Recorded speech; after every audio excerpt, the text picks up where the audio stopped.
What's up, everybody? Energy is Love Podcast. You know it. We love it. Thank you so much, listeners, for going out and subscribing, listening to us anywhere and everywhere that we are available. You know where they're at. iTunes, iHeartRadio, Google Play Music, YouTube, Stitcher, Podcast Addict, you name it, we're out there. Go to our Facebook page as well, Energy is Love Podcast. Like the Facebook page. Follow us there. We put a lot of information out on our Facebook page. And now we have our website up and running, energyislovepodcast.com. We're going to be updating our website with some more information coming up here in the next little bit. It's going to have a lot of contact information for some of the people that you hear on the show. We're going to highlight some guests that have been on the show, as well as some people that will be coming on the show. So if you haven't already, go check out our website, Energy is Love Podcast, and see all the good things that we have going on there. Also, it's a great way to contact us. Just go to the website, click on the contact link, and leave us a message. Contact us. Let us know what you think of the show.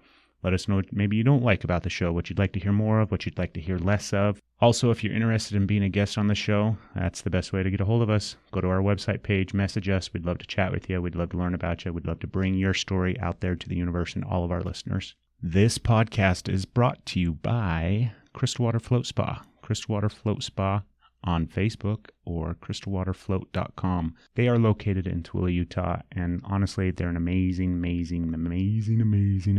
space center spa. It doesn't matter what you want to call them. Go float at Crystal Water Float Spa. Crystal Water is also now the nation's only distributor for the Dream Pod. At Crystal Water, they have the Dream Pod float tanks that everybody gets to sit back and relax and float in. Honestly, they're an incredibly high-end tank. Now that Crystal Water Float is distributing the Dream Pods, you can contact them directly, set up everything that you need to set up in order to get the Dream Pod sent out to your new location. Maybe you're opening up a float center. Maybe you're one of those type of people that can put a float pod up in their house. If that's the case, contact Crystal Water Float Spa and find out how to get your Dream Pod. Everything's really streamlined now. It's much easier to try to get a hold of one of these Dream Pods. They are great tanks to float in, and now you can get them here in the States locally through Crystal Water Float Spa. Tank gets delivered, gets set up. It's a wonderful opportunity for the float community. We're getting some new sponsors for the podcast, which is amazing. We're getting some new listeners each and every day, each and every week. After we release an episode, bam, listener base grows. It's wonderful. It's amazing. We love doing the show. We love our listeners, and we love all the love that you guys have been giving, all the support. We really appreciate it. Remember the challenge. Share the show with somebody. Go out there. Tell your friends about it. Tell your family about it. Post about it on Facebook. Let everybody know about the Energy is Love podcast. Not just so we can get more listeners, but so that all this information, all this insight, all the energy that our guests bring to the show can be shared with more and more people. So if you haven't already, make sure you're sharing and telling people about the podcast. On today's episode of the podcast, my guest is Christiane Turner. Christiane is one of those ladies that has helped thousands of people. She's an NLP practitioner. She travels the globe. She spends a lot of time in China and Mexico.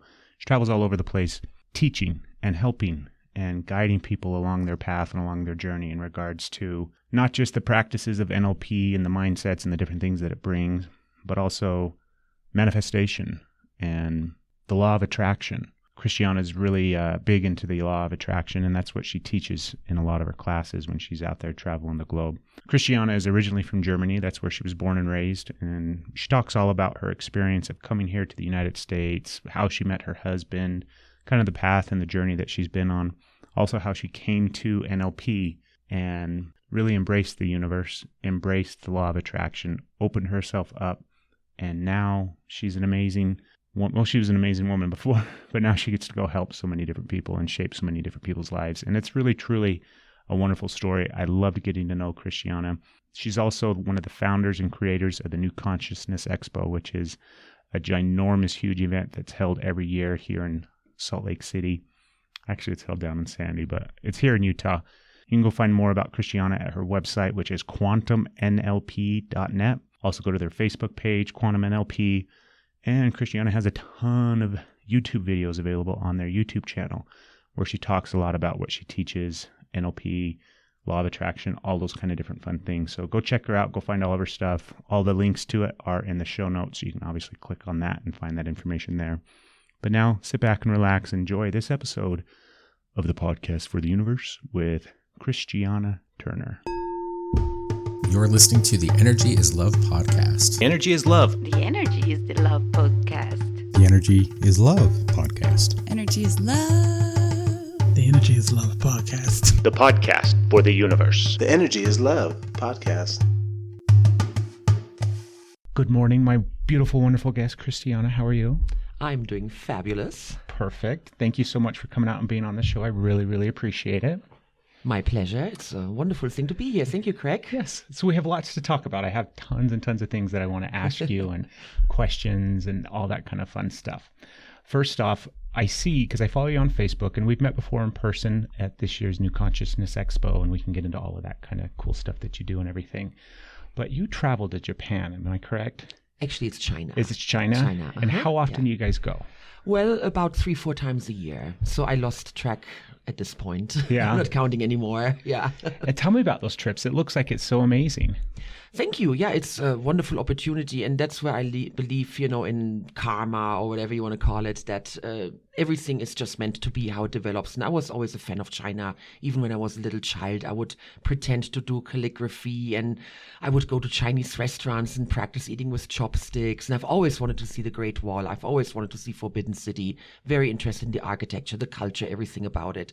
So when I got a phone call several years ago that was, hey, do you want to have an appointment in China for one of our clients in Shanghai? Of course, I jumped on it. Yeah. And then ever since, the opportunities have been opening up, and they're really crazy about the law of attraction. So it just kind of keeps expanding. Yeah, exactly. That's our way goal. neat. Yep. You're originally from Germany, right? Yeah, that's right.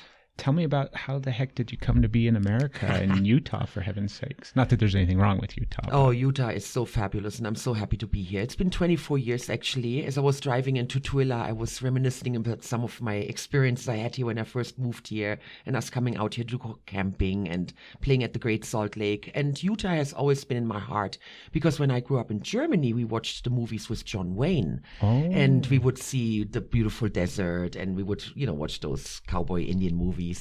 And I was just very, very intrigued by the landscape. And when I realized that it was real, that this was actually really happening on Earth, I was really wanting to come here. And my family has been traveling here many times, doing those, tourist RV trips around the Southwest. And so I saw a lot of pictures. I watched a lot of movies when I was a child, and I was always in there. So when my husband came to Germany, because he is American, actually from Florida, his parents moved to Utah. Really? In the meantime, and that's how we ended up here. So that's kind of how you came back and ended up in Utah. How did you meet your husband? Oh, that's one of those, typical bar stories. In Germany, he was the soldier. I was the young musician. I was playing the saxophone and he was singing. And before you know what's up, here we are 29 years later. That's way cool. Yeah, it's so cool. That's a good story. Uh-huh. Yeah, it's wonderful. So tell me what you guys do when you go to China, because we're going to get into kind of your journey and your path and your experience. Okay. And because if I'm not mistaken, you're, whether we want to call it a facilitator or a NLP is what you do. That's right, yeah. But what is it that you would call yourself, I guess? Well, I'm an NLP trainer. That is the most general description of what I'm doing. I'm a coach, trainer, author. At this point, I'm a student again. I'm back in the learning mode. And what I am doing in China is group facilitation. Yes, we bring people together, very small groups. My smallest group was 12 people that we just had in the mountains. We went to a beautiful sacred Buddhist site and hung out at a spa resort and did our work at the mountain, at the lake, and by the waterfall. It was absolutely fantastic. So I facilitate groups, I facilitate healing in groups, and I also teach certification trainings if that's what's desired by my clients. Cool. Mm-hmm, yeah. And for those listeners out there that aren't familiar with what NLP is, it's Neuro-Linguistic programming, right? And just give kind of a Reader's Digest back cover kind of basic breakdown of what NLP is. Which, of course, is the tough thing because it's such a vast study at this point. It's been around for about 45 years, and it was developed by a linguist and a mathematician trying to figure out how does the brain work? How would the computer be a cool metaphor to see how do we program ourselves? How can we have the kind of patterns that are useful? And how are those patterns reflected in our language patterns? And that's what I'm really excited about, because English is my second language. Mm-hmm. So I had actually the advantage of not learning a lot of things, not being programmed a certain way. There were so many concepts that I wasn't familiar with just because I grew up in a different culture and had a different language. And so I still run into little sayings like no pain, no gain. And I didn't grow up with that. Yeah. And so to me, it's still a strange concept. to have that kind of a saying, and people just kind of whip it out.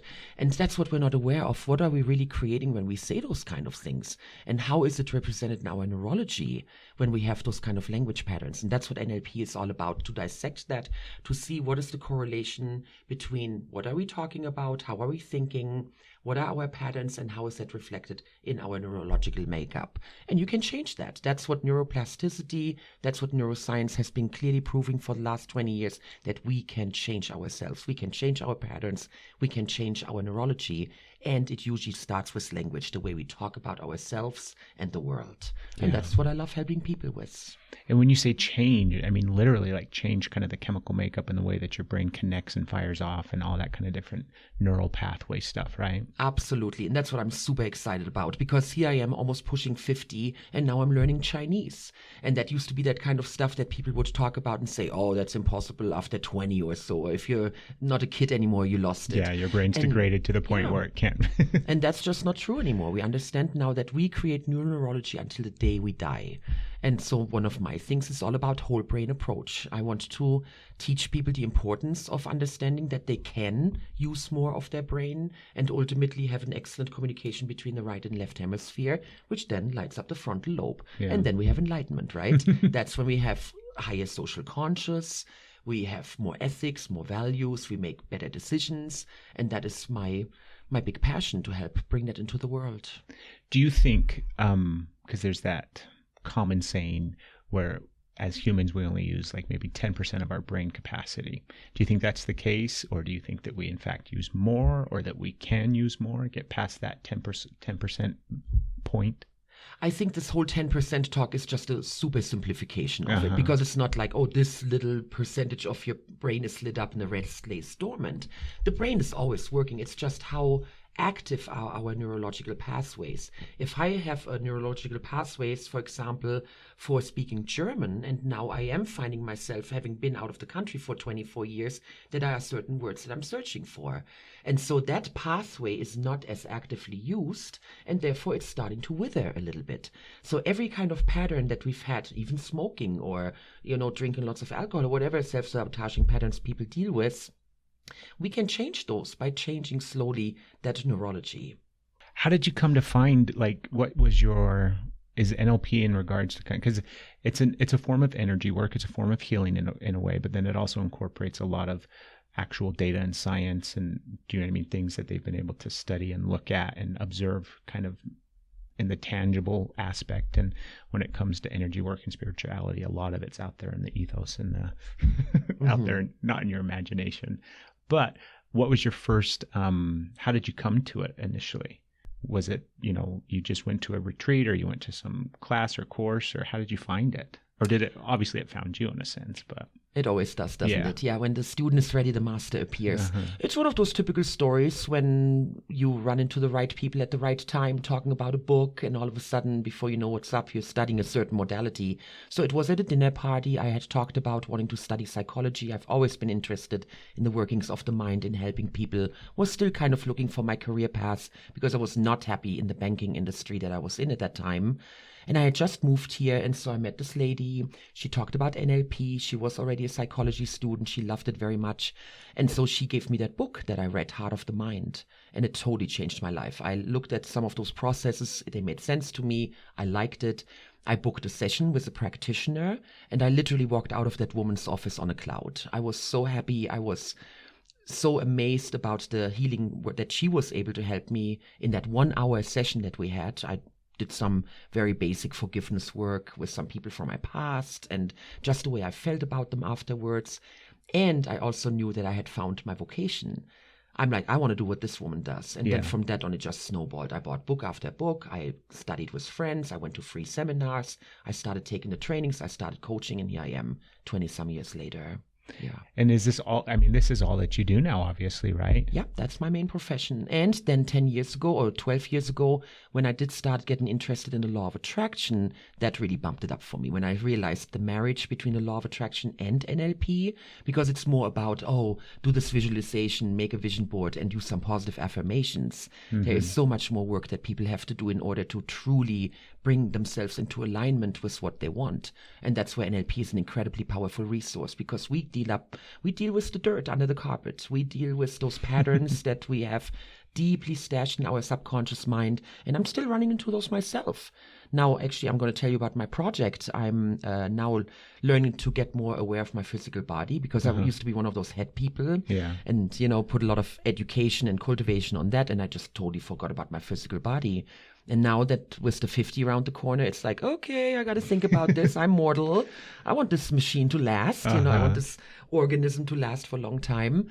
So now I'm actually reformatting my own brain and reprogram about the importance of food and what kinds of food that are having meaning to me, that are comfort foods, and then what are my belief systems about fruits and veggies and that kind of stuff. And that's very interesting. There's a lot of programming there. It is, Do you know what I mean? absolutely. Oh, it's so deep. Yeah. So deep. Yeah. Yeah. Food is one of those things that obviously we need it to sustain life, and it's so important in so many different ways, but then it's also abused in so many different ways as coping mechanisms and all that kind of different stuff. So you talked about the law of attraction and how they have kind of this work in conjunction with each other so well between that and NLP and everything like that.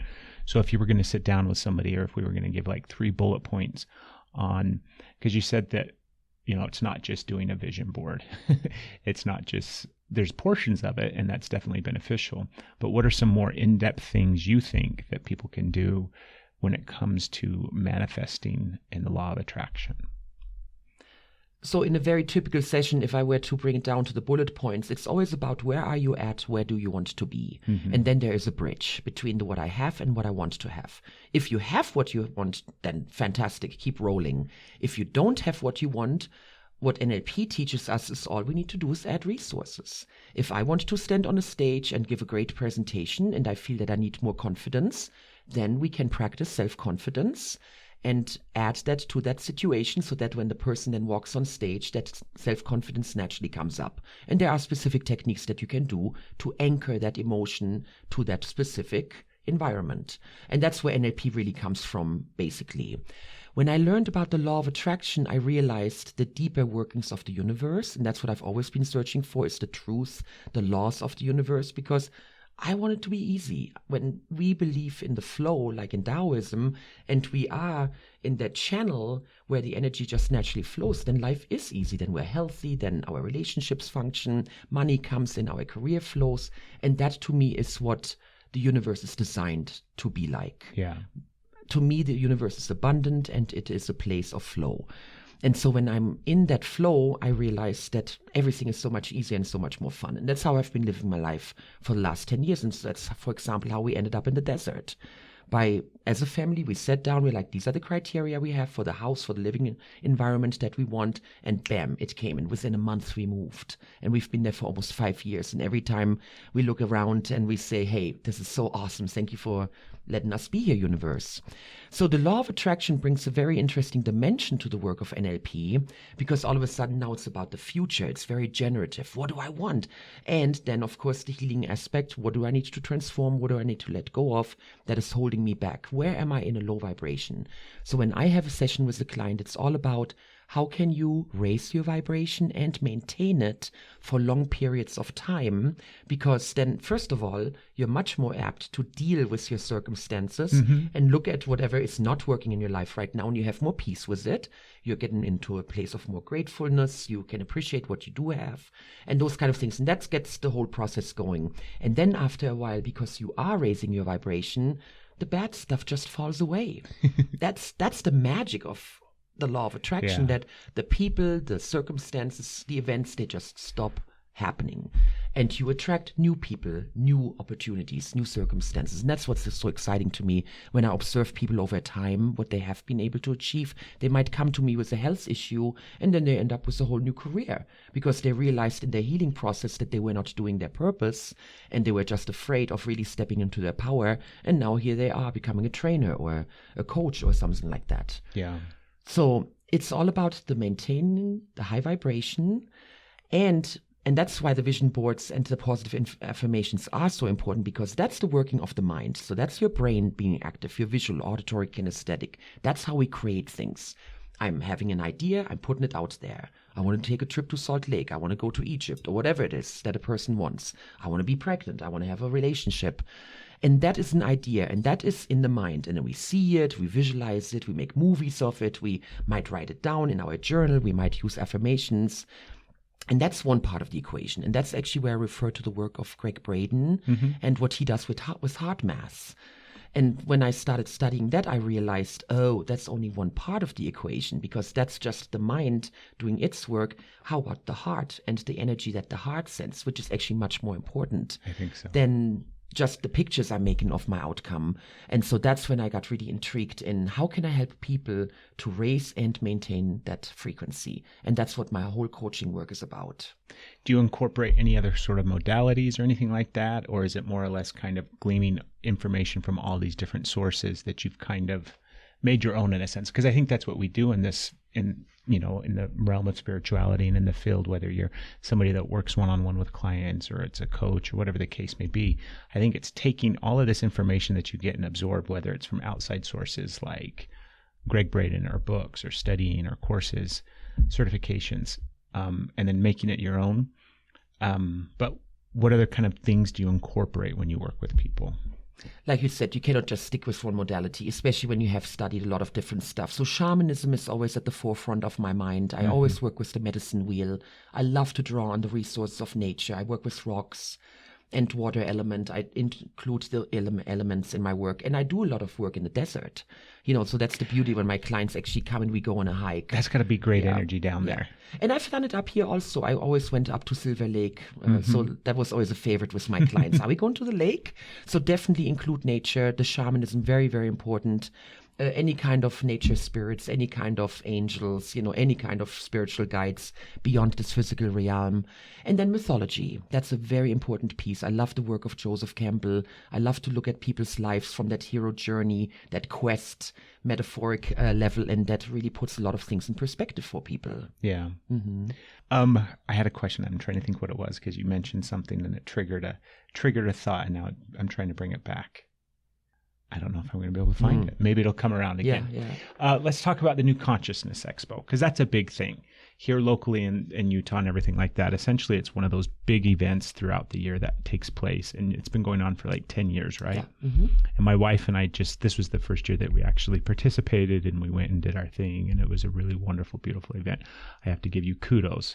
We do a lot of events, and we've done a lot of fairs, and some of them are better than others, and not in any way, shape, or form of judgment. It's just you have done an amazing job with that whole event.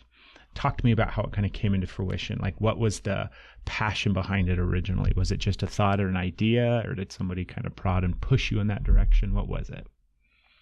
Well, the story really starts over 40 years ago when two Germans put on their lederhosen and grabbed their accordion and went up on Snowbird and started the Oktoberfest. There you go. And you know that's a big deal here in Utah. And what I realized when I went there, and I fell in love with it immediately. And I realized it was two people who started an event that now has 40,000 visitors plus. It's the biggest event up at Snowbird. Humongous sponsoring. It's a big deal. And if I'm not mistaken, it goes on for like months. It does. Yeah. It's this big. And those people that don't live in Utah who don't know what it is, it's just this wonderful outdoor venue event that celebrates culture. And they just have so many different things. It's not just a place to go and drink beer, although they do have wonderful beer there. Wonderful beer. Yeah. And it's a beautiful place. And they go up to the mountains with the Alphorns. And it's just a huge, big deal up here in Utah. So I was always inspired by that. And I've grown up in a community where clubs are very important. That's how the German society functions in a lot of the smaller villages, where you join the sports club. And then you have access to those facilities all year round. You can go to the football training, and you can go to volleyball and whatever you want to do. The same with music. Any kind of modality you can imagine is run by clubs, and then they're free to people. So it's always been very important for me to come up with stuff that is events that are available to the public, that showcase certain modalities or bring certain information. So to me, the expo is all about education. That is definitely the number one focus. And that's the kind of people that we attract. We have over 70 exhibitors at this point, and we've moved to the Southtown Expo because we have outgrown all the other spaces that we've been in over the years. So it's really fun to see this organic movement that really started out with just a couple of people, just like Burning Man. Just a couple of people got together 12 years ago, said, hey, what are we going to do? Let's do something for the community. And that's how the expo was born. Originally, it was the NLP Expo, and we simply didn't have enough practitioners and people doing it actively in this town. And that's when I extended it to the rest of the healers, and we started attracting massage therapists, the Reiki, the Theta, and all those other wonderful modalities. And now it's quite a show, and we have quite a venue. Yeah, it's really, really neat. It's one of those things where we were there as vendors and we were doing our thing, but it's hard not to like get up and just get lost and walking around and checking everything out and saying hello to everybody. And it's a beautiful, beautiful event. Let's go back a little bit. I want to talk and I want to learn more about your past and your childhood and growing up in Germany. Did you always have that desire and that thought that, you know, you were, whether it was going to come to America or you were going to go somewhere else, or do you know what I mean? Because I think people, it's almost natural to go through a phase in your life, typically like when you're a teenager and everything like that, where you're like, you just want to get the hell out of wherever it is that you're living. But what was it like for you? Did you always think that you would be coming to America or at least traveling to some other place? Or did you want to stay in Germany? Did you want to stay in your hometown? Well, to me, it was always certain death to end up in a 9-to-5 job. And I knew that very, very young. Both of my parents did it. They did it very, very well. They created a beautiful life for us as children and a lot of stability. I had that very typical, nice middle-class German upbringing with lots of trips, lots of explorations, lots of culture. I grew up with music. I grew up with art. And that was a beautiful thing. And nature was a big part of it too, because they had come here when I was a child to Utah, and I saw the pictures and I was very intrigued by it. So definitely the seed was planted very, very early, and I knew I had to go to America. And that's why everything just lined up perfectly with meeting my husband. I was even a trilingual secretary. So English was my main language that I was speaking in school. And all of that led up. And then when I came here, it was a very, very easy transition. The parents had moved to Utah in the meantime. It was just wonderful. It was all meant to be. When I look back those 24 years ago, it was perfectly lined up, and I had a lot of help. I have a lot of resources in the heavens who helped me with that, and I also had some very excellent physical help here. My parents have always supported us. Sean's parents have supported us in believing in us, you know, becoming an entrepreneur, getting out of a very safe, secure job in a bank and saying, hey, I'm going to become a coach. Was that a big struggle for you? Oh my God, that was huge. Yes, I think that's real common for people that have that drive and passion to do more with their life, and they're not satisfied with that 9-to-5 job and that profession of working for somebody else. And do you know what I mean? I think that's really common right now. I mean, everybody that you kind of come into contact with is starting to realize that there's more to life and they want more. And some of these old paradigms and some of these old things, as far as the way society has functioned and operated for so long, kind of aren't working anymore. And they may not know how to change it, but they know that they want to change. I would say that's definitely one of the biggest trends I'm seeing, that people are really stepping into their power, and this whole working for the man, working for money in exchange for your time is just not satisfying anymore. And unless people really love what they're doing, they're searching. Yeah. What was the biggest challenge for you when you finally kind of made that transition and leap? Because I don't think it's not like one day you quit your job and then the next day you become a life coach and doing all of these different things and teaching seminars and training. But what were some of the big challenges that you went through during that time?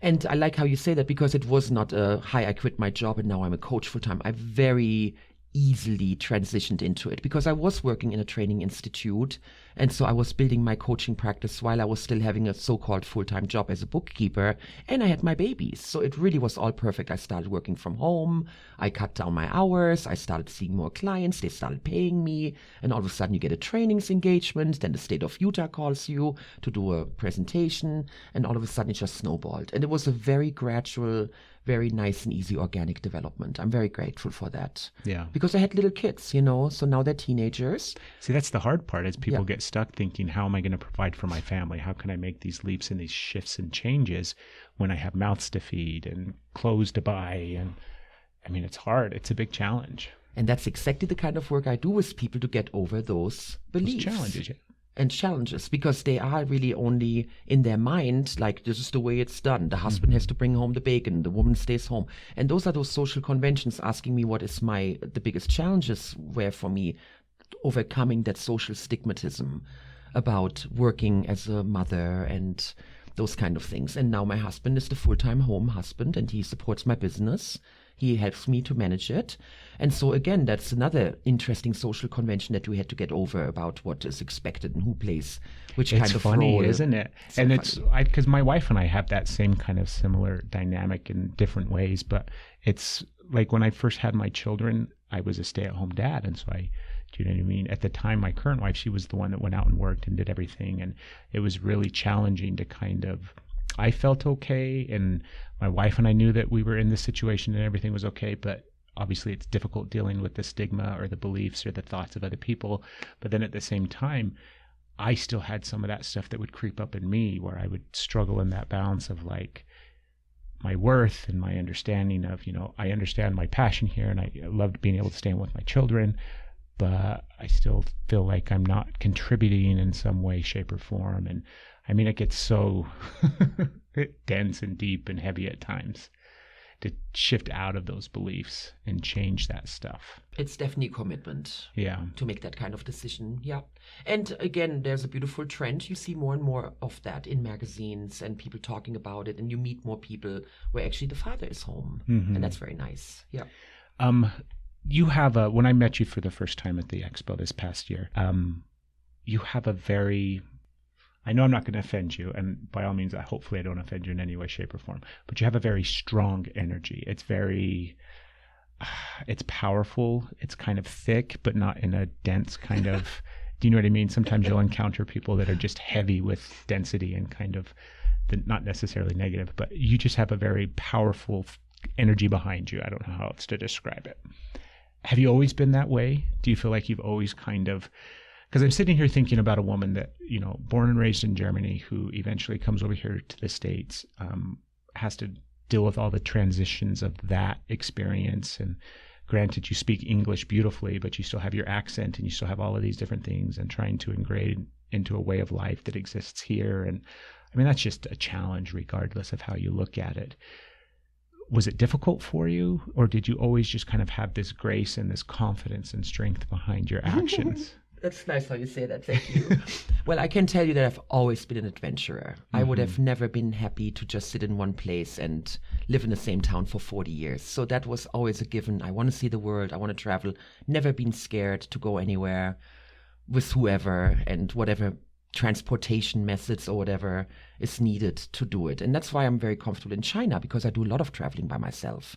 And the signs are not in English. So you have to be a lot more savvy to get around and get directions or find food and all that kind of stuff.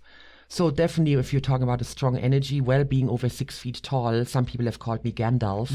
They're like, when I have a mood, then the clouds come, And there's definitely something about my German upbringing. I've had very organized parents, very strong in their belief systems, very philanthropic and just amazing parents who have given me a lot of strength, and they've given me a lot of freedom. They always let me do what I wanted with a certain guidance, with a certain structure. I still was able to make my own choices. I'm very grateful for that I got some very good organization, but also some huge, huge freedom. And I have huge expectations. I've always said things like, I make my own rules.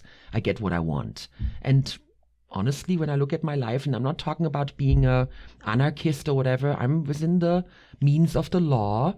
And I don't put up with perceptions and opinions just because someone says it or because it's been a belief in a country for a couple of 100 years. I'm like, and who says that? Yeah. And why are we doing that? So I have always questioned, always. Yeah. Well, it's neat. It's kind of a neat energy. It's some people, I'm sure that some people are taken back by it. Do you know what I mean? Because you kind of come with a force. You kind of come with... And it's not in any way, shape, or form are you intimidating or aggressive or anything like that. But it took me back. And I'm, I used to be a police officer. Oh, really? I have the ability to hold my own space and my own energy. Do you know what I mean?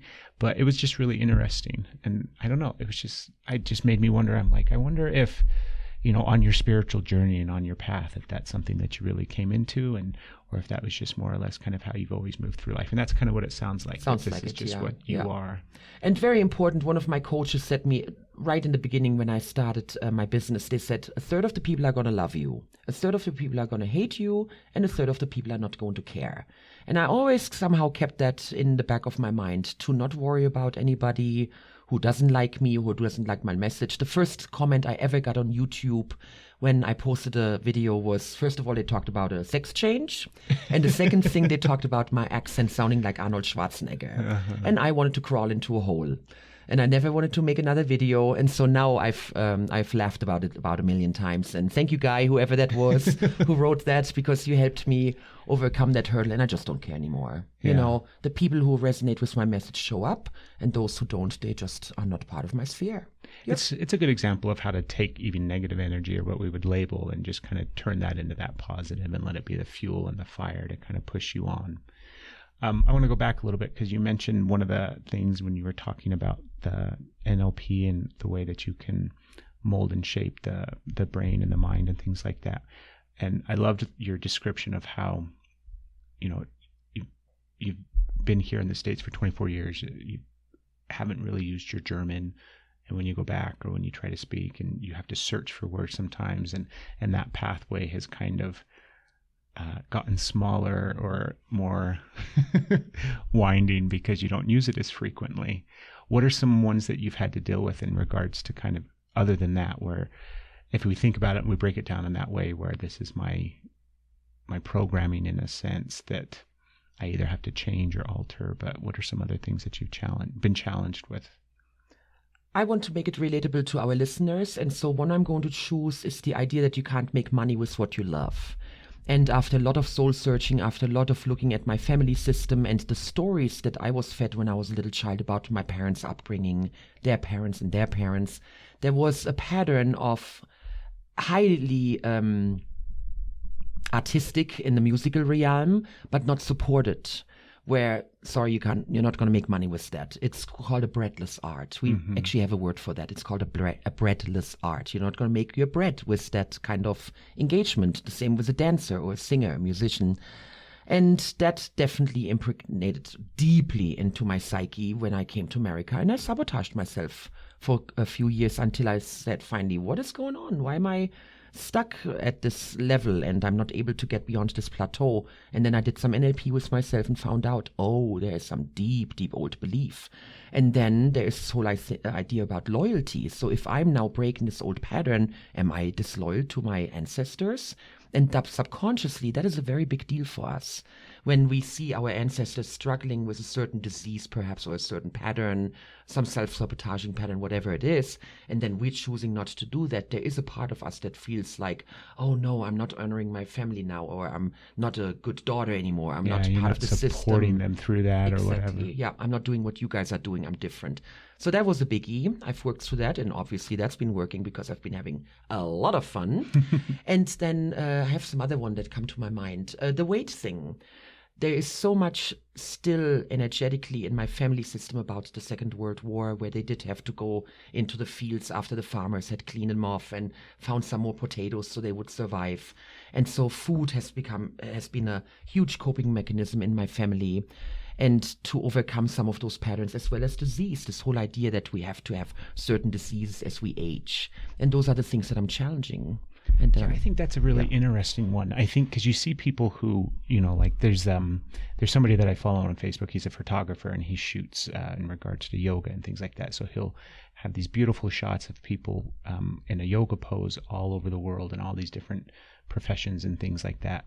But he follows and he shoots a lot of this lady, and he posts a lot of her stuff. And she's like this 98 or 99-year-old woman that is still not just practicing yoga, but teaching and everything like that. And I think that is a really common belief, where it's just normal as you age and as you get older that your body's falling apart, and and that's just the way it's supposed to go, and that's just a normal thing. And I hate that.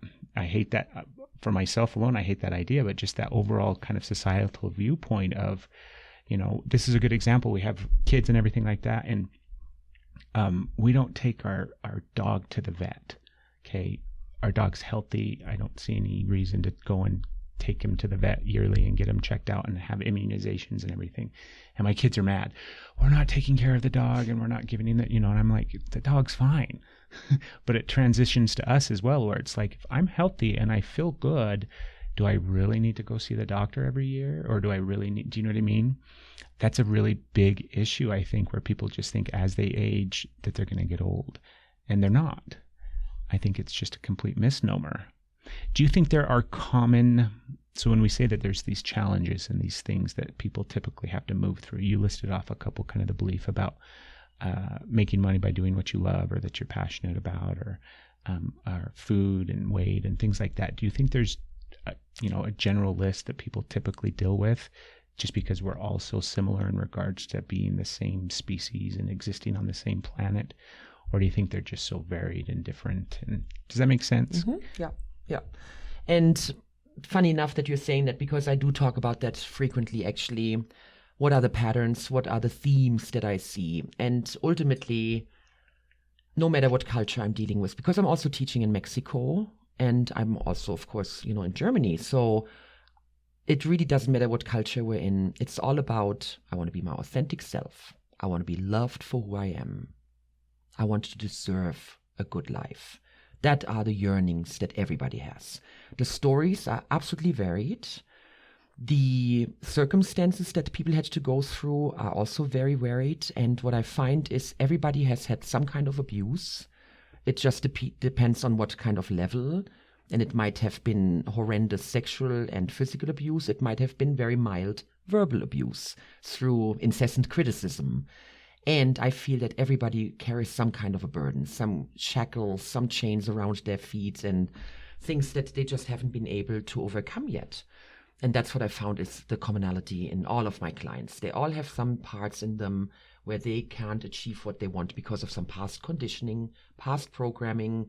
You can't do this. This is how you are. What is the statistics for every for every yes a child hears, it hears 10 no's, and that kind of conditioning. And that's the kind of stuff that the 30 to 70-year-olds who come to see me work with.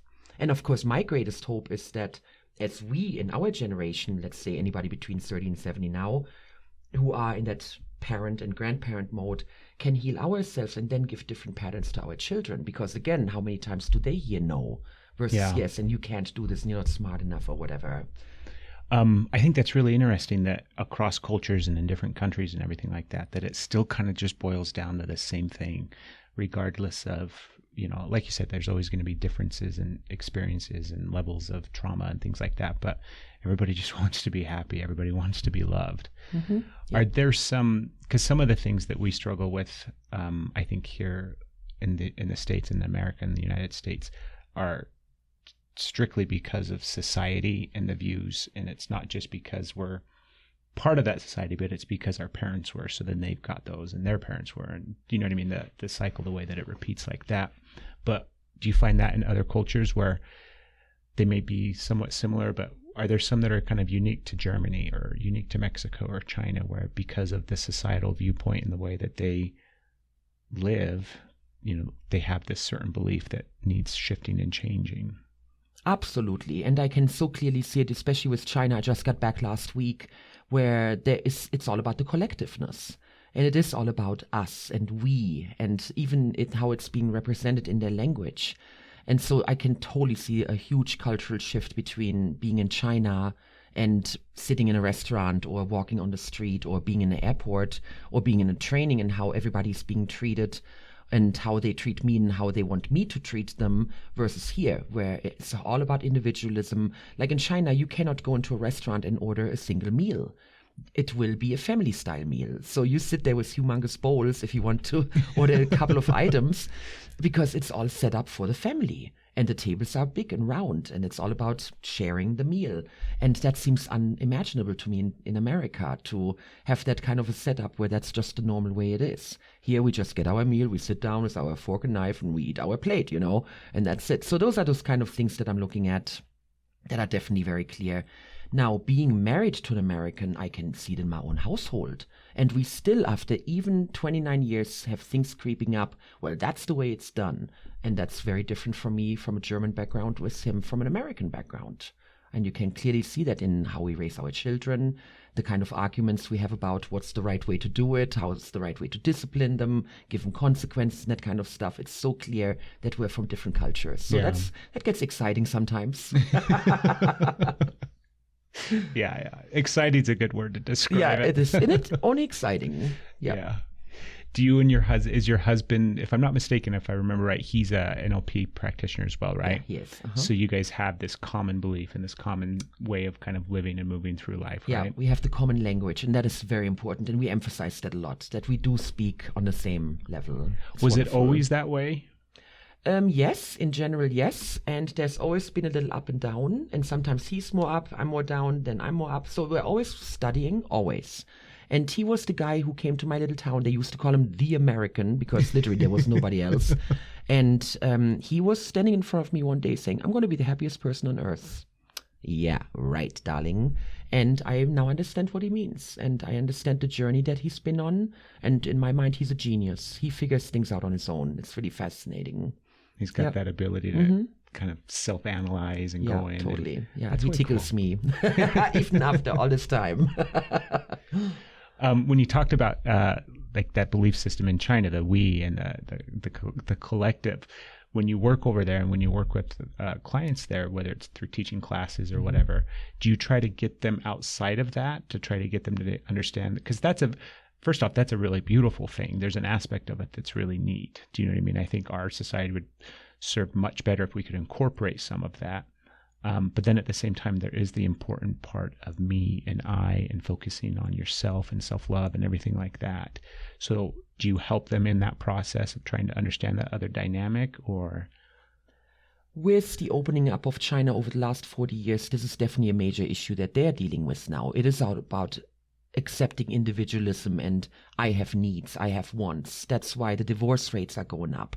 That's why the whole arranged marriages numbers are going down, because people are really stepping into their power saying, hey, you cannot tell me what to do anymore. And capitalism is a major thing over there right now.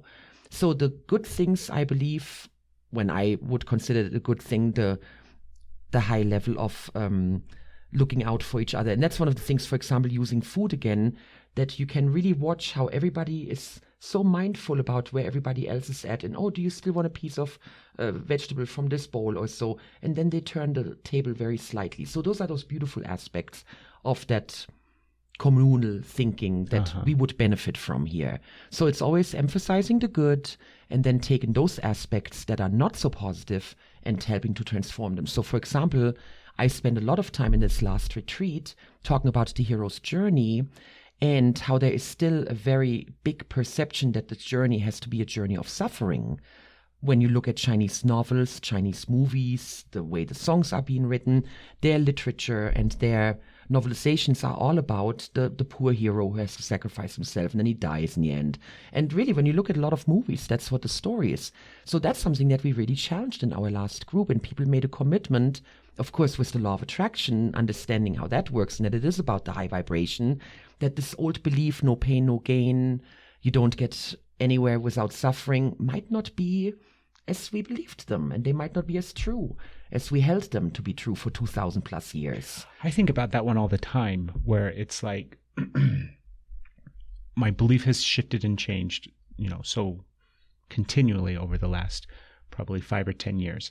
And that whole concept and idea that you have to work hard in order to be successful, or that you have to get something. And if you're not working hard, then you're lazy. And do you know what I mean? You're just a bum and a leech on society. But then I'm at that point where I've got a 17-year-old daughter who's, she'll be going off to college in the next year or so. And she's starting that part of her life and that journey of her life. And there's times where I'm like, sweetheart, just do what you love. I don't care what it is. Don't be concerned about money. Don't be concerned about this. Just do what you love. And then at the same time, I'm like, well, you make sure that you have to work hard and you have to focus. And so it's finding balance in that space, because there's aspects of it that are true and beneficial. Like as you're describing the culture of China, and how there's beautiful aspects of that communal feeling and everything like that. It just has to be brought into balance. It's making me sit there and think about if there was some way that we could take all of those beneficial aspects, because we have some here in America. Sometimes they're hard to find, and if you pay attention to media and, talk to people, it's hard to find the positive sometimes in this country. But if we were able to take all of those positive aspects of the globe and the different cultures and then just bring them all into balance, that would be a pretty amazing society. And I think that's what's happening right now. I mean, why has Buddhism been such a big deal for the last 30, 40 years here? And more people learning about Taoism and energy work and yoga. I mean, I think that's what's happening. And we have a lot more multinational marriages nowadays. There's a huge influx of Westerners coming into China, for example, and they realized that they literally had themselves separated from the rest of the world for so and so many years. And just because you brought up America just now, and there is a lot of controversy about that. And it's really funny because ever since I've moved here, literally this country has been at war. And so that's very interesting to me from a European perspective, where we are so pacifistic, we're like, oh God, please, this whole Second World War thing, make it go away. And we've seriously learned from that and made a lot of decisions from that. And what I love about America is the innovative spirit. And that's something that I keep seeing, and doesn't matter how controversial it is and how many other things where you're like, really, we're in the first world country and these are the issues that we're dealing with in our healthcare system, in our education system, the correctional system. I mean, there's just so much that needs to happen. And no matter what, there is that entrepreneurial spirit, there is this innovative spirit, the adventurer, and that's where I get my energy.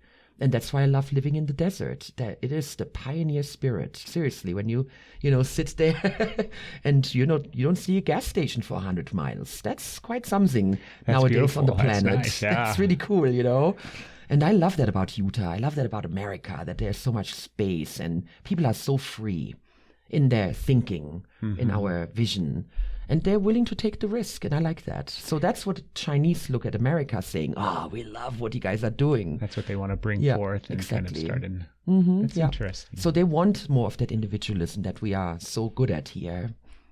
Do you have plans or any sort of, well, you talked earlier before we start recording too about some things that are coming up and things that you're doing. Let's talk about that a little bit.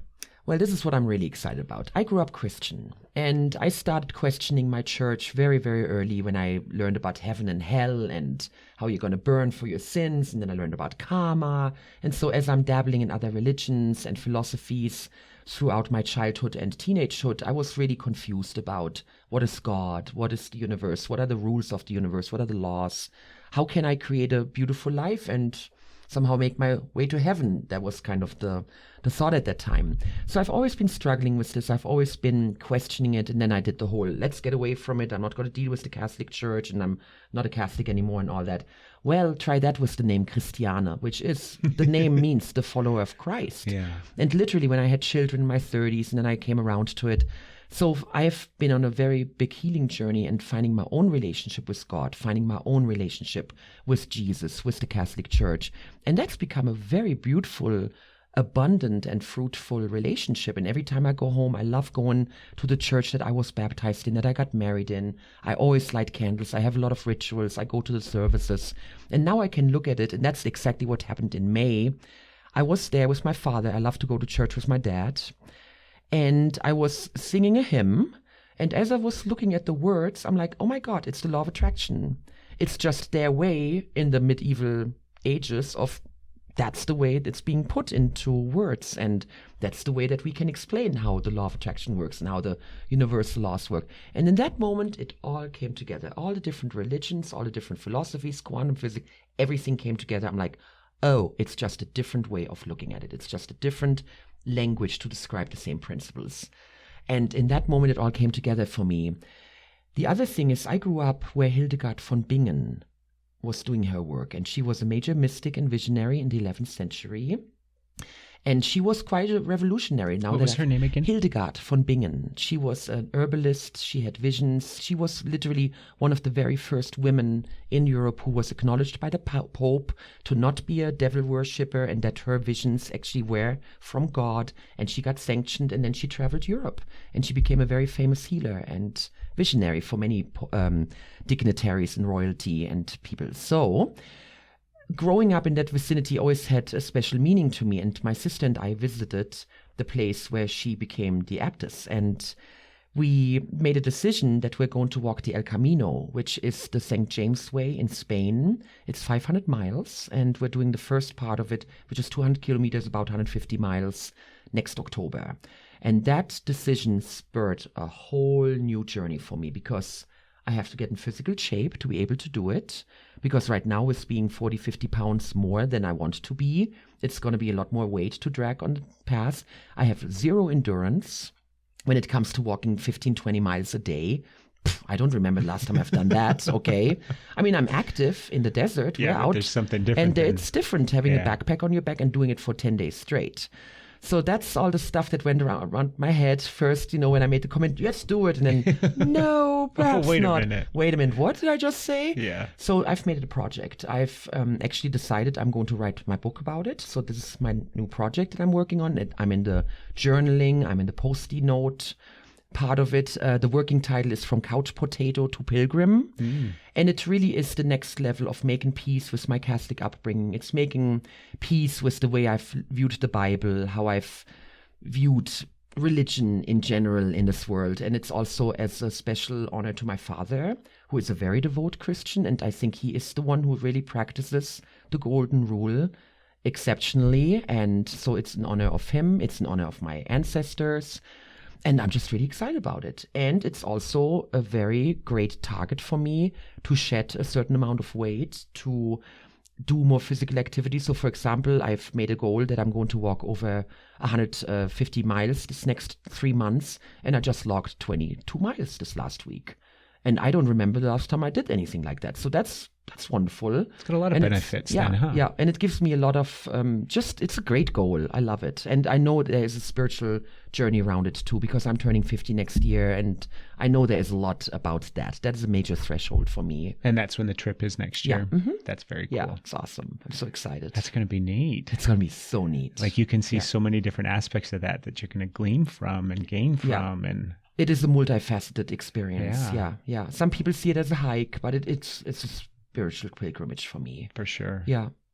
Did you have, because you talked about religion and growing up a Christian and in the Catholic Church, a lot of times people, if they, depending upon what level of activity they have or whatever, they have a lot of negative baggage to get over when it comes to religion, where they had, terrible experiences. And did you have that kind of thing? Or was it more or less like we were just Catholic and you said your father's very devout and very, or was there any sort of negative stuff that you had to get over, not just in the realm of believing or the belief system based around Christianity, but because I think so many times, and I'm sorry, I'm wandering around here with my question, there is a point, but I had that realization too, where I think all religion and all philosophies and spiritual beliefs and different things like that, they all are just talking about the same thing. We're just calling it something different. Mm-hmm. And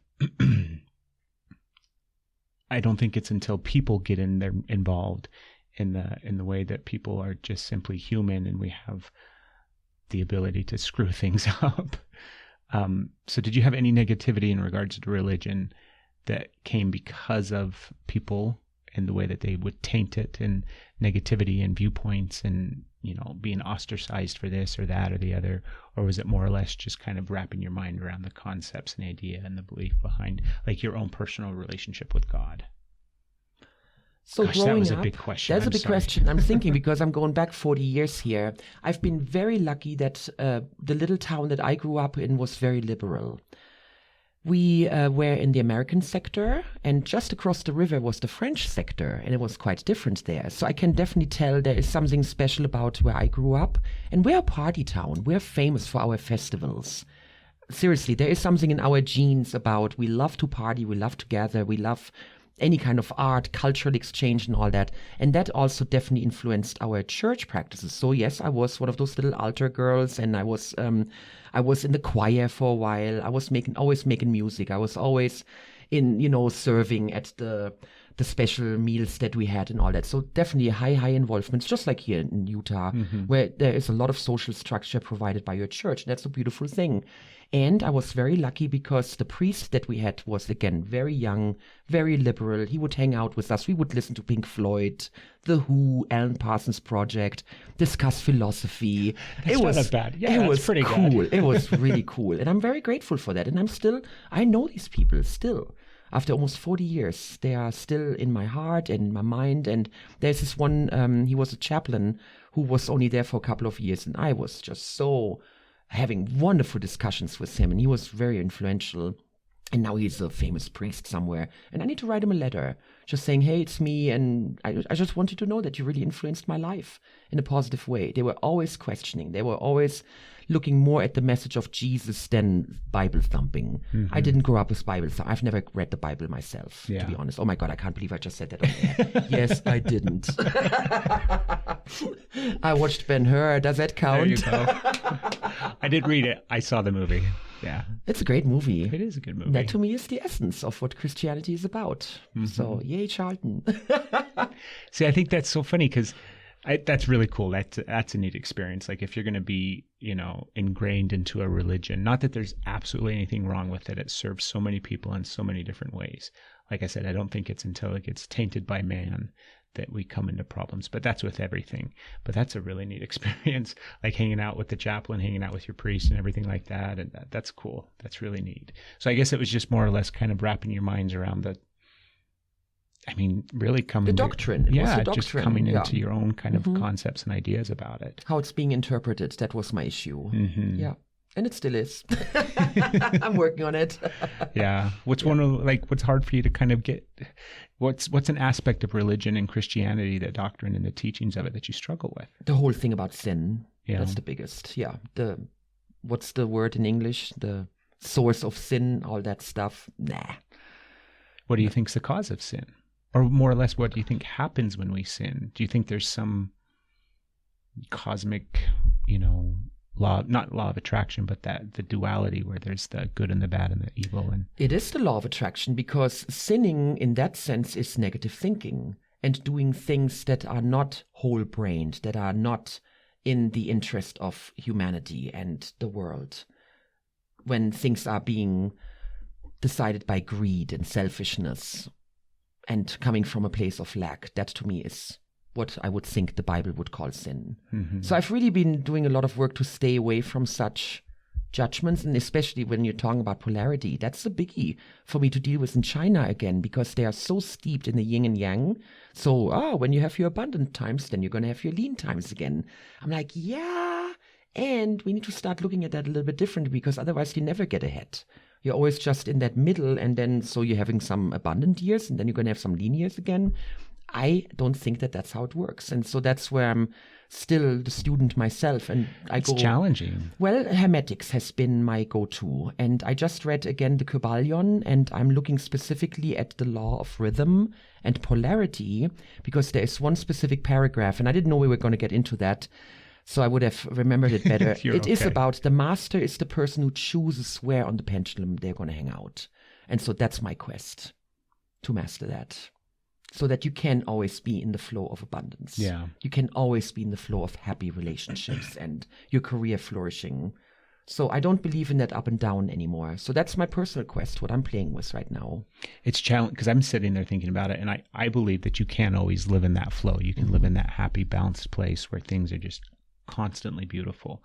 And I think there's an aspect of it where, like you said, when you get to that place, it's bad things stop happening to you. You stop having bad experiences. And I think that's true. I think there's a part of that. But then I also think it has to do with the perspective and the way that you actually look at life and the world and your viewpoint, where, do you know what I mean? You may get into an accident, a car accident, and it might not be a major catastrophic thing, but 5 years ago, you would have looked at it and it would have been so devastating and so frustrating and such a pain in the ass, and how am I going to deal with all this and all these different aspects.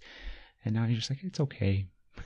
it's just temporary. You know, my car is just a thing. I can get a new car, get it fixed, or whatever the case may be. So I think a lot of it has to do with the perspective and getting to that point. And that, I think when you are in that flow and in that balance, I think that's what comes, is just your viewpoint, your perspective of the world around you and yourself, and your status and place in it kind of shifts and changes. And ultimately, that's our power.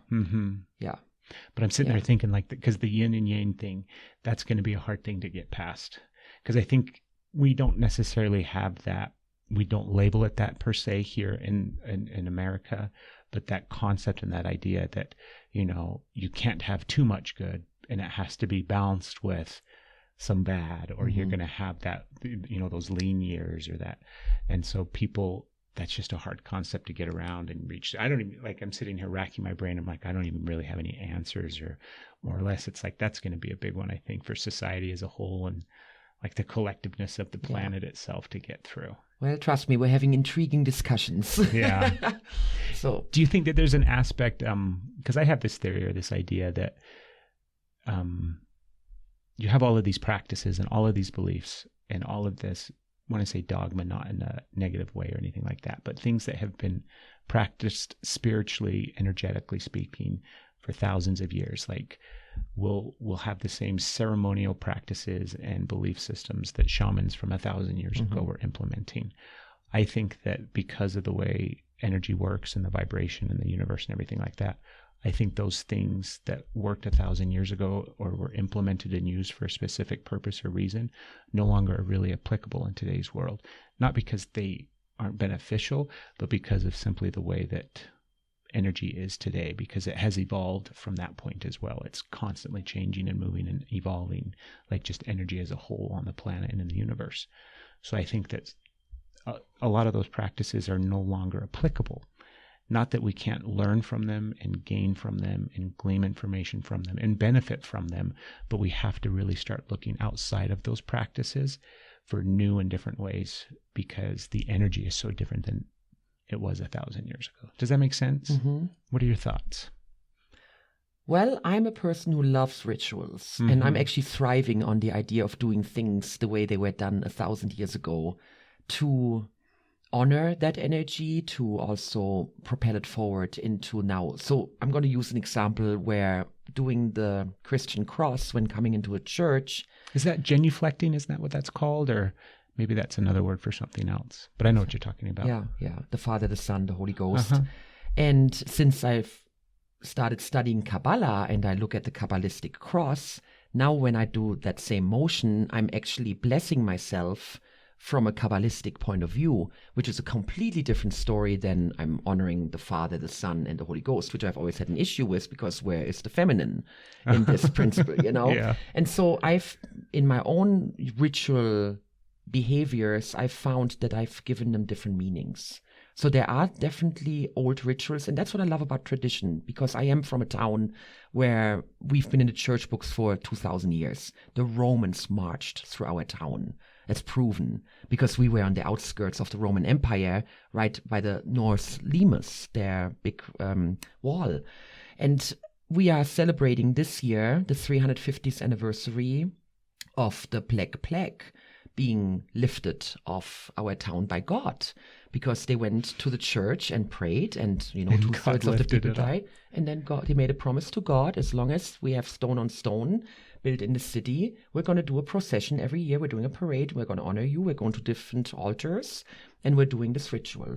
And they've been doing that faithfully for 350 years. Wow. And I'm sitting here in America, and it's actually at the end of August. It's the big parade. And then in September, they have a special musical with 160 musicians and the big church choir and the school choir. I mean, it's a huge production where they are retelling these events of how they happened and how they've been recorded historically. And to me, that's just absolutely fascinating, that every year we gather and we're doing this procession because we made that promise 350 years ago. Now, we could say, of course, come on, that's just crap and God, whatever, you know, it's not real and all that. But still, and I like that. And it makes me cry and it makes me very emotional. And it gives me so much passion and juice when I think about the devotion that these people have, that depth of faith that allows them to do that. And I'm really drawn to actually go there and be part of it, because I was in Germany a couple of months ago and I read all the different announcements they have for the party. And I'm like, oh man, I wish I could be there because I want to be in that energy. And I know I'm going to sit over here crying when they're doing it because I can feel it and I'm totally part of it. And I know exactly what house they're at and the kind of candles they're going to have out. I can see it in my mind's eye, like when I was a little girl. Now that is important, I think. Just like Carnival, Mardi Gras, that's a huge big deal in Europe where I come from. We party like 6 weeks in the springtime, and it is about getting rid of the witches of the winter, and we're welcoming the spring. So there's a lot of pagan aspects, and then you also have the Catholic aspects again. And that is the kind of stuff that I really thrive on. I think there needs to be a meaning in the ritual, in the ceremony that we're doing. It cannot just be meaningless. I never knew what the cross meant.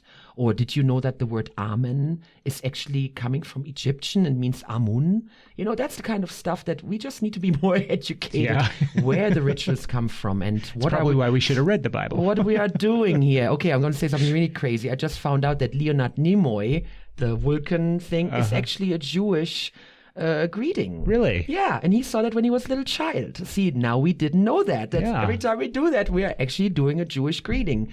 And that to me is fascinating, that we need to know where those rituals come from, because we need to know what we're really doing here. And we're conjuring energy. We're manipulating energy when we do rituals.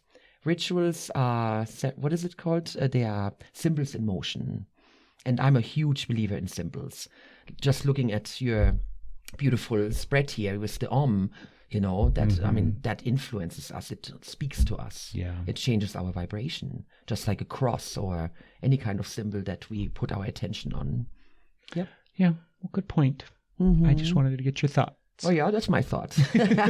What's your thought? I think it's definitely an important aspect of paying homage and respect. And like you said, there's beauty in it. And that the tradition that you described in the town that you're from and the 350 years of doing that, you know, that festival, that ceremony over, I mean, that's beautiful and that's amazing. And it may have been for this original purpose back in the day, you know, in the belief that God would come and lift the Black Plague from us and save us. But look at everything that has, now it's that town getting together, and now it's the culture, and now it's ingrained all of this beautiful aspect of it. Do you know what I mean? And so that's really neat. I'm not like when I think about it, it's not that we have to suddenly shed off all of those old practices and rituals and ceremonies. I think they're very, very much applicable, and I think they very, very much serve a purpose. I think we have to look past them for more. I think that in evolution, because I think, like I said, that planet has evolved, energy has evolved, us as a society and people and just the human being itself has evolved. And so I think we have to look for new and different ways to now incorporate and work with and kind of be in this energy that is here. Because you'll hear that a lot of times where they talk about, you know, a new energy or a new vibration, and it has transitioned and shifted and changed. And people that have been practicing energy work or things like that for the past 40 years, you know, they have felt that shift and that change and that transition where it doesn't feel the same than it used to be. And so in my mind and in my process, I'm like, well, we have got to do things differently then. We have got to come up with new and different ways to, you know, it's not that we have to shut off all the old rituals. I think we need some new rituals and some new ways of thinking about and using them. Well, I'm thinking about something really silly and simple. For example, in my family, whenever one of us leaves and the garage door opens and the car drives out, the rest of the family will stand there and wave. And it's one of those, you know, little tacky things. And we have teenagers. It's fun to hear that you have a 17-year-old yourself, and my other one's 15. And they come out and then they wave, and they make faces and stuff. And it's cute. It's just one of those things. That's one of those Turner rituals that we do. Or we give thanks when we eat together. We give thanks for at least 3 things that happened today that I'm grateful for. And those are new rituals that we made up. So I think that's just a normal progression as humanity grows. I would like to go back to what you said about that it is tangible, that the energy shifted, and I totally agree with that. It is not what it was 20 years, and it's not what it was 40 years ago. Yeah. And even going to Germany, there are different words that I'm hearing now, different book subjects coming up that are more spiritual. It's really wonderful to see. It is wonderful. I think it's really neat, and it's like it gives me, you know, hope and inspiration. And then at the same time, I'm like, because I'll run into people and I never ever come from a place. I know it may sound like it at times, and my wife will probably tell you different at times, but I never come from that place of judgment. And I love everybody, even, you know how it goes.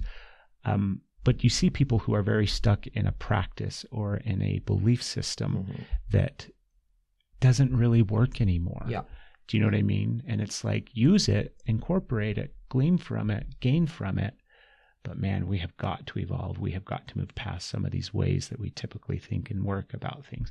That's part of the reason why I wanted to do the podcast, is I want to talk about some of these things and some of these aspects, and not just highlight people and bring awareness to these cool people that I know. But then at the same time, you talk about, there's a third of people that, how did you describe it? There's a third of people love that you. You know, some people are resonating with you, some don't. People that are oblivious. And so in my mind, I'm like, there's a third of people that believe in energy and spirituality, and a third of people that don't and think everybody's crazy and they're nuts. And then there's a third of the people that just don't care, who are kind of indifferent, and it's not on their radar. And so in my mind, I want to reach all those people, but I'm kind of searching for that third of the people that are kind of indifferent, who are just going to trigger something in their mind and give them a different way to look at something and a different way to view things. And I don't know, I just think as a whole, we've got to evolve. Oh, it's absolutely. important. And we are. I mean, that's just nature. That's another universal law. We're always thriving. We're always evolving. And we're going to look back in 100 years. Oh, my goodness, how cute were we? You know, in the beginning of the 20th century, still addicted to oil and all that. There's a lot of it like that. Yeah, it's huge. Yeah. What's the easiest way for people to find you? This has been a wonderful episode, by the way. Thank you so much. Thank you so much. It's so wonderful to talk about these subjects. Yeah, love it. I am in Kanab, so Southern Utah. That's my home base. And you definitely find me on Facebook. You find me on my website, www.quantumnlp.net. And I would definitely say go to YouTube, check out my videos. I have over 160 videos out there on NLP, on the law of attraction, take people through processes. So you get a very good inside view of what my work is and what I'm teaching. And what's your YouTube channel? Is it just the Quantum NLP? Cool. Yep. Okay. Or Christiane Turner. You find me. Yep. Thank you. My pleasure, my dear. It was awesome. Yes, it was. It was wonderful. Everybody go out and have a wonderful, wonderful, beautiful day. The master is the person who chooses where on the pendulum they're going to hang out. A third of the people are going to love you, a third of the people are going to hate you, and a third of the people are not going to care. We can change ourselves. We can change our patterns. We can change our neurology. I want to be my authentic self. I want to be loved for who I am. I want to deserve a good life. That are the yearnings that everybody has.